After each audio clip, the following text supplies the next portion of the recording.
के साथ अच्छी साझेदारी उनकी होगी, लेकिन जिस तरीके से वो मोमेंटम टूटा और फिर से सब निराश हो गए थे। हम न्यूज़ रूम में मतलब सबके चेहरे मायूस, क्योंकि विराट कोहली का रन जिस तरीके से गया वो कि 4 रन बना के आउट हुए, उसके बाद ये लग रहा था कि अब कौन पारी को संभालेगा, क्योंकि न्यूज़ रूम में हम सब जब लाइव कर रहे थे तो यही हो रहा था कि विराट कोहली शायद एक अच्छी पारी खेले। विराट को उम्मीदें थी, रिकॉर्ड भी बहुत अच्छा है।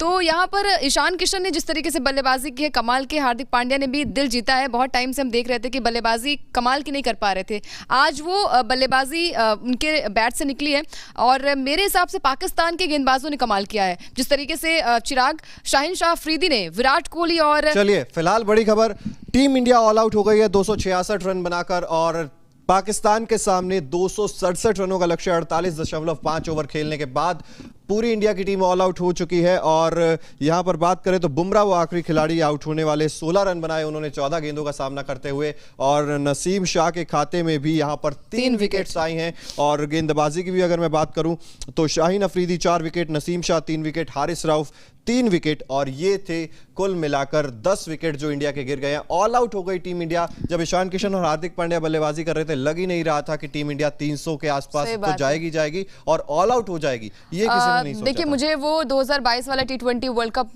माफ कीजिएगा एशिया कप याद आ गया, जहां पर ऑल आउट हुई थी टीम इंडिया, ऑल आउट हुई थी और यहाँ पर वनडे फॉर्मेट में भी फिर से ऑल आउट हो चुकी है। अब देखने वाली बात ये होगी कि क्या यहाँ पर पाकिस्तान वो विजय फतेह हासिल कर पाएगी या फिर टीम इंडिया जीतेगी, ये तो बहुत बड़ा सवाल है। क्योंकि बीच में ये लग रहा था कि ईशान किशन और हार्दिक पांड्या ही 300 का स्कोर खड़ा कर देंगे, लेकिन यहाँ पर 266 रन बने हैं। 67 की बारी है कि अब यहाँ पर गेंदबाजों पर जिम्मा होगा कि किस तरीके से वो गेंदबाजी करते हैं। यहाँ पर बुमराह पर सबकी निगाहें होंगी, क्योंकि चिराग हमने और रोमिता यहाँ पर हमने देखा है कि तेज गेंदबाज काफ़ी अच्छा प्रदर्शन किया है। शाहीन शाह अफरीदी, हारिस राउफ और नसीम शाह ने जिस तरीके से यहाँ पर गेंदबाजी करी, अब हमारे इंडिया की तरफ से भी यही होगा कि बुमराह एक अच्छी गेंदबाजी करें। बल्लेबाजी तो करी उन्होंने, 16 रन बनाए और लास्ट के ओवर्स में चलिए ठीक है 10 रन भी आ गए तो अच्छी बात होती है ना कि आप 250 का आंकड़ा पार कर चुके हैं। बिल्कुल, अरमान जी लिख रहे हैं 267 रन का टारगेट है और उन्होंने कहा है कि आपको बोला था मैंने कि 267 रन का ही टारगेट होगा, मतलब एक्यूरेसी बता रहे हैं। वो बोल रहे हैं कि सौरभ सिंह जी बोल रहे हैं तुक्का, अगर फास्ट बॉल किए होते तो ईशान किशन भी 0 बनाया होता। देखिए नहीं, मुझे नहीं लगता कि ये तुक्का है। आप तुक्के से 1-2 रन, 4 रन, एक छक्का लगा सकते हैं, लेकिन अगर आप बात कर रहे हैं यहाँ पर एक बड़ी पारी की, तो इतनी बड़ी पारी मतलब कैसे खेल सकता है कोई तुक्का में। आज ईशान किशन की तारीफ तो करनी चाहिए, कोई तुक्का नहीं होता यहाँ पर। उनके ऊपर जो प्रेशर रहा होगा कि नंबर 5 पर बल्लेबाजी कर रहे हैं, क्योंकि सभी बड़े बड़े प्लेयर्स रोमिता आउट हो गए थे, तो तारीफ तो बनती है। तो कोई तुक्का मुझे लगता नहीं है कि यहाँ पर कमाल किया है। प्रेशर तब ज्यादा बढ़ जाता है जब आप पाकिस्तान के एग्जैक्टली प्रेशर, और कहीं ना कहीं यार हमने देखा भी ईशान किशन बल्लेबाजी कमाल की करते हैं, ओडीआई आंकड़े भी उनके बहुत अच्छे हैं, तो उम्मीद थी कि शायद यहाँ पर उनके बल्ले से शतक निकले। खैर बहुत अच्छी पारी खेली उन्होंने और यहाँ पर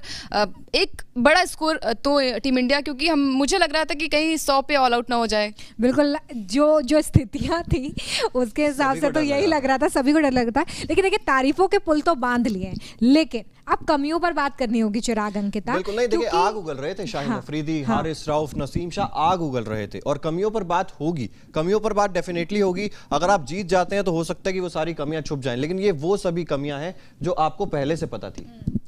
देखिए आप अगर पाकिस्तान के पिछले 1.5 साल के परफॉर्मेंस को आप देखें तो आपको ये समझ में आएगा कि पाकिस्तान लगातार अपनी परफॉर्मेंस को लेकर कितनी ज़्यादा कंसिस्टेंट नज़र आ रही है। बाबर आजम के गेम को अगर आप देखेंगे तो आपको ये नज़र आएगा कि वर्ल्ड के मुझे लगता है जितने खिलाड़ी हों उनमें अब उनकी गिनती होने लगी है कि वो कितना कंसिस्टेंट, रैंकिंग में पहले नंबर पर बाबर आजम। तो आप ये देखेंगे कि कैप्टन किस तरीके से खेल रहे हैं, उनकी टीम किस तरीके से खेल रही है। और हालांकि इस बात का फायदा आप जरूर देख सकते हैं कि पाकिस्तान के पास नेपाल के खिलाफ जीतने के बाद वो मोमेंटम था, इंडिया के लिए ये पहला ही मैच था, तो कैसे वार्म अप मैच की तरह ले लिया चिराग, अंकिता? नहीं, वार्म अप मैच तो इंडिया पाकिस्तान मैच तो नहीं था, लेकिन फैंस के लिए और पाकिस्तान के फैंस के लिए तो नहीं हो सकता। लेकिन आज जिस तरीके से रोहित शर्मा ने बैटिंग की, विराट कोहली ने बैटिंग की, ये आप पाकिस्तान के खिलाफ ऐसे नहीं खेल सकते। बिल्कुल, और मैं चाहता हूं दर्शक भी कमेंट करके जरूर बताएं, क्योंकि 1000 के आसपास लोग हमारे साथ जुड़े हुए हैं अंकिता, और सभी लोग ये जानना चाहेंगे। आपका कोई सवाल है आप लिख सकते हैं। इसके अलावा प्रेडिक्शन, आपको क्या लगता है, क्या भारतीय टीम इस मुकाबले को जीतने वाली है? क्या टीम इंडिया इस मुकाबले को अपने नाम कर लेगी या फिर नहीं करेगी? तो ये सभी लोग देखने में दिलचस्प है। अभी कुछ ही देर में मोनू भी हमारे साथ जुड़ेंगे, जब हम आपको उनसे भी रूबरू कराएंगे, क्योंकि अपनी बात मोनू बेबाकी से रखते हैं और कॉन्फिडेंट थे मोनू शुरू से? कॉन्फिडेंट थे, कह रहे थे कि 250 का आंकड़ा, तो मैं भी बोल रही थी कि 250 टीम इंडिया बनाएगी। खैर यहाँ पर उम्मीद नहीं थी कि विराट कोहली सबसे कम रन बनाएंगे, 4 रन बनाकर आउट होंगे वो, और रोहित शर्मा जो अच्छी पारी खेलते हैं, कमाल की बल्लेबाजी करते हैं, वो थोड़ा सा निराश किया उन्होंने। खैर यहाँ पर मैं कहना चाहूँगी कि श्रेयस अय्यर जिन्होंने काफ़ी लंबे वक्त के बाद कमबैक किया है, लग रहा था एक वक्त कि शायद वो पारी को संभालेंगे, लेकिन उन्होंने भी निराश किया। प्रैक्टिस मैच में 199 रनों की शानदार पारी खेली थी चिराग, और यहाँ पर फिर से तलवारें लटक जाएंगी अगर किसी बल्लेबाज ने अच्छा प्रदर्शन कर दिया। जैसे ईशान किशन ने बहुत अच्छा प्रदर्शन कर दिया, तो अब नंबर 4 पर भी वर्ल्ड कप के लिहाज से शायद वो जगह बनाते हुए नजर आ रहे हैं मेरे हिसाब से। बिल्कुल दावेदारी पेश कर रहे हैं वो, और जिस तरीके से हम लोग बात भी कर रहे हैं, ईशान किशन और हार्दिक पांड्या ने पारी को संभाला है, और हम लोग लगातार उस चीज़ की चर्चा भी कर रहे थे जिस तरीके से टीम इंडिया खेली है, और शुरुआत में 66 पे 4 होने के बाद एक सबसे बड़ी पार्टनरशिप पाकिस्तान के खिलाफ भारत की, और जिस तरीके से हम कह रहे थे कि लगातार चर्चा भी कर रहे थे। और बिल्कुल अब कुछ ही देर में मोनू भी हमारे साथ जुड़ने वाले हैं, और शुभमन गिल की बात करें, 10 रन इन्होंने बनाए, सबको निराश किया शुभमन गिल ने, और 32 गेंदें खेल ली थी। उसके बाद भी हम कह रहे थे कि अभी तक सेट नहीं दिख रहे, अभी तक बीट हो रहे हैं, लेकिन ईशान किशन हम बात कर रहे हैं एक बिहारी पूरे पाकिस्तान पर भारी, और उसके बाद हार्दिक पांड्या, ये 87 रन बहुत अहम टीम इंडिया के लिए। देखिए इन्हें हम बहुत टाइम से क्रिटिसाइज कर रहे थे कि हार्दिक पांड्या के बल्ले से रन नहीं निकल रहे हैं, हार्दिक पांड्या जो है वो लय में नजर नहीं आ रहे हैं, वो आईपीएल की ही कप्तानी कर सकते हैं गुजरात टाइटंस के लिए। तो अब मुझे लगता है कि शायद उन्होंने बोलती बंद कर दी है। बहुत सारे फैंस जो उनको क्रिटिसाइज कर रहे थे, और सिलेक्टर्स को भी कहीं जवाब दे दिया है कि भाई ये वर्ल्ड कप के लिए वो तैयार है बिल्कुल पूरी तरीके से। और यहाँ पर शार्दुल ठाकुर को लिया गया और शमी को बाहर किया गया, ये सवाल बहुत ज्यादा सोशल मीडिया पर रोमिता ट्रेंड हो रहा है कि भाई आपने फास्ट बॉलिंग के लिए शमी जैसे एक्सपीरियंस प्लेयर को आपने बाहर बैठाया है। शमी की कमी खल सकती है, बहुत खल सकती है, क्योंकि पिच जिस तरीके से स्कोर है और जिस तरीके से पाकिस्तान की टीम लय में नजर आ रही है, उस वक्त आपको ये कमी जरूर खलेगी। कमेंट्स भी आ रहे हैं, देखिए सोल नेक्सस लिख रहे हैं इंडिया ही जीतेगी, अरमान मुनीर जी लिख रहे हैं पाकिस्तान की बॉलिंग बहुत अच्छी है, और एक और यूजर हाई लिख रहे हैं सर बहुत बहुत स्वागत है आपका, और आप भी कमेंट्स करते रहिए लगातार, जो भी सवाल है आपका, आपको क्या लगता है इस मैच को कौन सी टीम जीतने वाली है, आपके कमेंट्स लगातार आप बताते रहिए। और मोनू जब हमारे साथ जुड़ेंगे, और मोनू क्या रिएक्शन है आपका?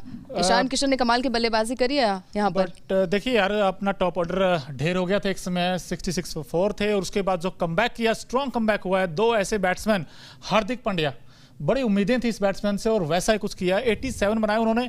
और ईशान किशन यार क्या पारी खेली है यार, और ऐसे मोमेंट में आकर रोमिता किसी बैट्समैन के लिए उतना आसान नहीं होता जब आपका टॉप ऑर्डर आउट हो जाता है। और ईशान किशन, देखिए ये बैटल थी ईशान वर्सेस संजू की, सो आई थिंक ईशान किशन ने जो आकर लेफ्ट हैंडर, देखिए जब भी लेफ्ट हैंडर की जो 2 लेग स्पिनर थे उनके, नवाज और शादाब खान, तो उनके अगेंस्ट जो शॉट मारे हैं उन्होंने, मजा आ गया बैटिंग देखकर ईशान किशन की। मुझे ये तो सब ठीक है, लेकिन आज सुबह से जो हम डिस्कशन कर रहे हैं उसमें देखिए कई डिस्कशंस मैंने भी सुने, और उसमें से कई जो पाकिस्तानी क्रिकेट के एक्सपर्ट्स थे उनका ये कहना था कि हाँ हम ये जानते हैं कि इंडिया का जो मिडिल ऑर्डर है वो कहीं ना कहीं कमजोर है। तो क्या आज पाकिस्तान की टीम यही दिमाग में लेकर आई होगी? क्योंकि सबसे ज्यादा अटैकिंग तो शुरू से थे, लेकिन जिस तरीके से रोहित शर्मा आउट हुए, शुभमन गिल आउट हुए, कहीं ना कहीं जो मिडिल ऑर्डर है वो क्या अभी भी इंडिया के लिए इतनी बड़ी परेशानी बना हुआ है? नहीं, एक सेकंड मैं आपको रोकूंगा। कमेंट आया है एक बहुत दिलचस्प है, इस सवाल का भी जवाब दीजिएगा और उस सवाल का भी जवाब दीजिएगा। सबसे पहले देखिए एमडी जी लिख रहे हैं इंडिया ही जीतेगा, और उसके बाद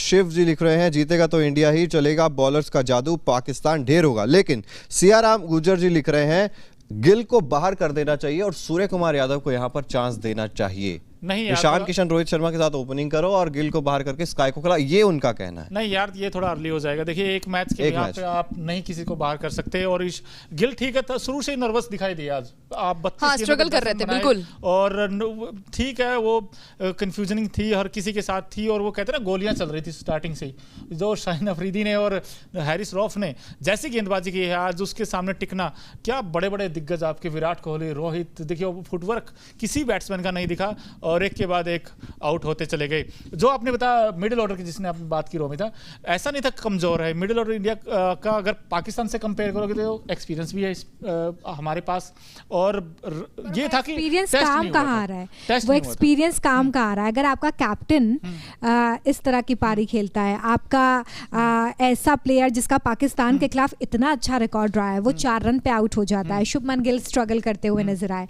इसके बाद जो प्लेयर्स आए उन्होंने पारी संभाली, अगर आप इन दिग्गजों की बात कर रहे हैं, I like them too, Rohit Sharma मेरे भी फेवरेट है, लेकिन मैं ये जानना चाह रही हूँ, या ये दर्शक भी जानना चाह रहे होंगे कि जब आपके पास इतने टॉप लेवल के प्लेयर्स हैं तो वो पाकिस्तान के सामने ऐसा क्यों खेल रहे हैं? ये तो एशिया कप है, अभी वर्ल्ड कप भी खेलना है, 50 दिन से कम समय बचा हुआ है। अगर आपकी टीम यहाँ पर ऐसा परफॉर्म कर रही है, आपके दिग्गज यहाँ ऐसा परफॉर्म कर रहे हैं, तो आगे हम क्या उम्मीद करें? बिल्कुल, और खासकर शाहीन अफरीदी, वो एक जो डर का हुआ बना हुआ माइंड में, वो तो बार बार दिक्कत दे रहा है। आपने 2021 एशिया कप में वही दिक्कत थी, 2022 में वही दिक्कत थी, और अब 2023 में आपने ठीक कहा, बिल्कुल वर्ल्ड कप आने वाला, और उससे पहले आपकी तैयारियां मुझे दिखी नहीं है शाहीन अफरीदी के साथ। देखिए, आपने प्रैक्टिस कैंप में आपने यश दयाल से बॉलिंग करवाई, अंकित चौधरी से बॉलिंग कराई लेफ्ट आर्मर के साथ, लेकिन आपका लेफ्ट आर्मर के साथ तो अभी भी वही दिक्कत है कि अंदर वाली गेंद आएगी और आपके डंडे उड़ा देगी। वैसा कुछ आज दिखा। विराट का भी इनसाइड आउट, दोनों क्लीन बोल्ड हुए और रोहित भी आउट हुए। तो ऐसे में पूछ रहे हैं कि शार्दुल को क्यों जो सवाल था चिराग जी, शार्दुल को खिलाया था बैटिंग डेप्थ के लिए, लेकिन बैटिंग में डेप्थ तो थी नहीं, डेप्थ बॉलिंग में अब देखते हैं कि क्या कुछ कमाल कर पाते हैं। ओनली इंडिया लिख रहे हैं एक यूजर,